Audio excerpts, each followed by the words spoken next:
contoh yang seterusnya, contoh yang ketiga. Nombor 22, 17, 12, 7, 2. Nombor ni menurun. Menurun sama ada bahagi ataupun tolak. Jadi kalau kita tengok pada sini, nombor dia tidaklah begitu ketara. Bila tidak begitu ketara, jadi susunan ni mestilah tolak. Cuma kita nak tahu tolak berapa tu, sendiri nak kena tengok lah kan. Jadi kita tengok, jangan tengok nombor besar. Kita tengok nombor paling kecil dulu. 7 macam mana berkurang jadi 2? Berapa? 7 tolak 5. Dapat 2, betul tak? Kemudian 12 macam mana berkurang jadi 7? So 12 pun dia tolak 5. 17 macam mana berkurang jadi 12? Tolak 5 juga. Yang ni 22 tolak 5 dapat 17. Jadi pola nombor dia adalah tolak 5 di situ. Okey. Kemudian macam biasalah, kita tulis T1, T2, T3, T4, T5 macam ni.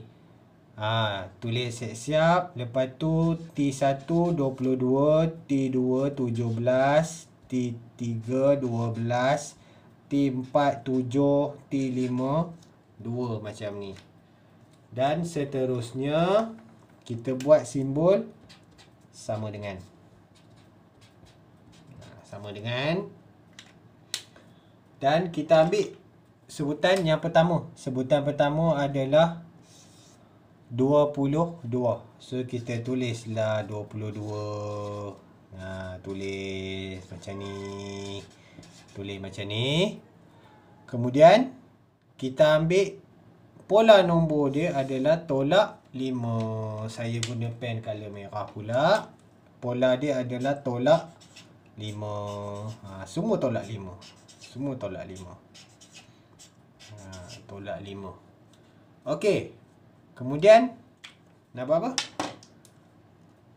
Buat kurungan. Kurungan tolak 1. Tolak 1.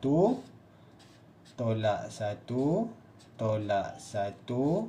Tolak 1.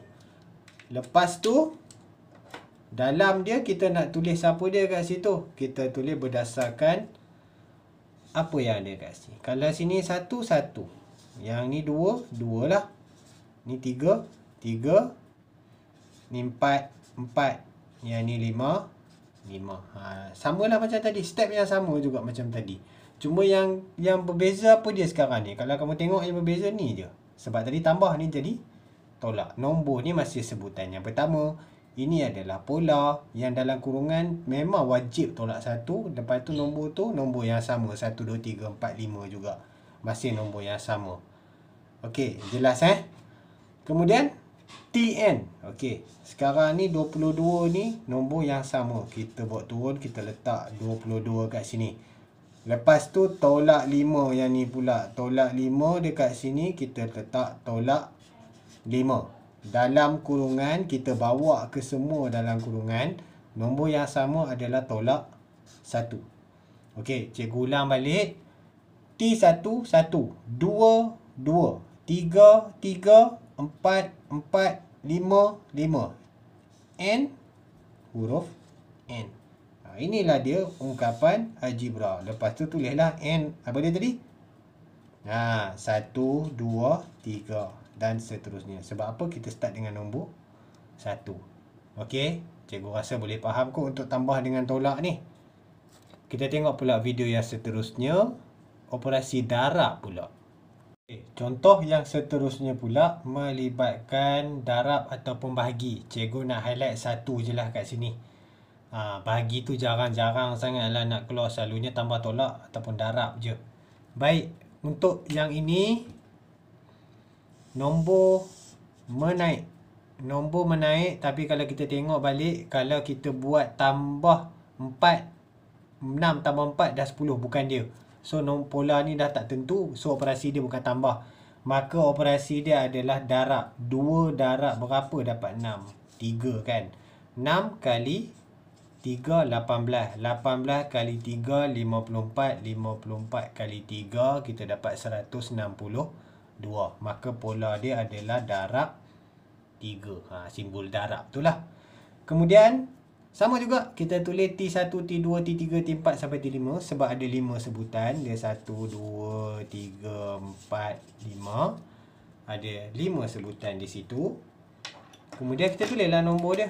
Kita tulis 2, 6, 18, 54 dan juga 162. Kita tak simbol sama dengan macam ni. Okey, step yang sama. Kaedah yang sama. Kita ambil sebutan yang pertama. So kita letak 2 di sebutan yang pertama. Kan? Okey, macam ni. Kemudian operasi dia adalah operasi darab. Darab 3. Kan? Kita ambil yang ni. So kita letak dekat sini darab 3 macam ni. Okey. Seterusnya, ni yang menarik nak cerita kat kamu ni. Untuk operasi darab, untuk operasi macam mana saya nak tulis tak? Okey, sinilah. Untuk operasi darab dan juga bahagi, kita tak tulis N tolak 1 dekat tepi. Sebab ni dah darab. So kita tak tulis di sini. Kita tulis dia di sebelah atas. Dia jadi kuasa dekat situ.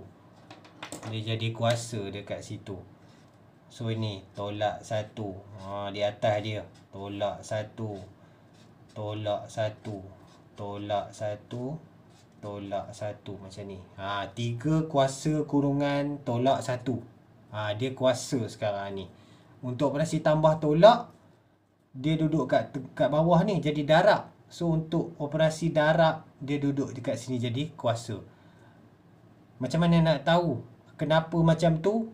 Next video cikgu cerita apa perbezaan antara yang ini dengan yang tadi, yang darab tadi tu. Cikgu akan cerita kenapa. Sekarang ni kita nak fahamkan kaedah dulu.